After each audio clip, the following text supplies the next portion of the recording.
Super-héros, saison 6. Le prénom de notre nouvelle super-héroïne est Rebecca. Rebecca, c'est un ami qui me l'a présentée l'année dernière, au début de l'hiver. Il m'a dit, simplement, « Je voudrais te présenter une personne exceptionnelle. » Je me suis donc retrouvé à un déjeuner avec cet ami et Rebecca. Au premier regard, je me suis dit que Rebecca était une femme puissante, grande, souriante, impressionnante. Il était évident aussi qu'elle était ce qu'on appelle une belle personne, et je ne croyais pas si bien dire. On a un peu discuté, et j'ai fini par comprendre que mon ami voulait qu'elle me raconte son histoire au micro, histoire dont il ignorait presque tout lui-même d'ailleurs. Pour lui, Rebecca était une super-héroïne. Ce jour-là, elle m'a dit à peu près la chose suivante. Je viens d'avoir 40 ans en fait, le 12 décembre 2017, et c'est une date importante pour moi parce que j'ai construit ma vie autour d'un espèce de cycle de 20 ans.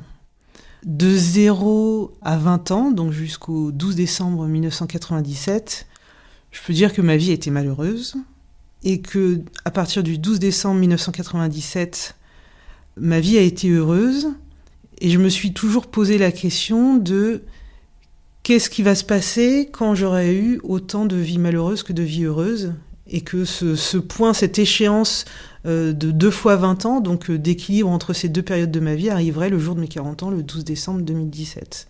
Ça veut dire que le 12 décembre 1997, il s'est passé quelque chose de très important.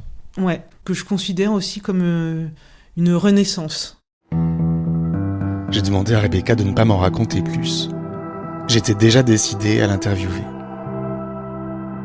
Je lui ai proposé, elle a accepté avec l'air de quelqu'un qui se jette à l'eau pour se débarrasser de quelque chose de trop lourd. Ce que je ne savais pas encore, c'est que je serais l'une des premières personnes à qui elle raconterait cette histoire.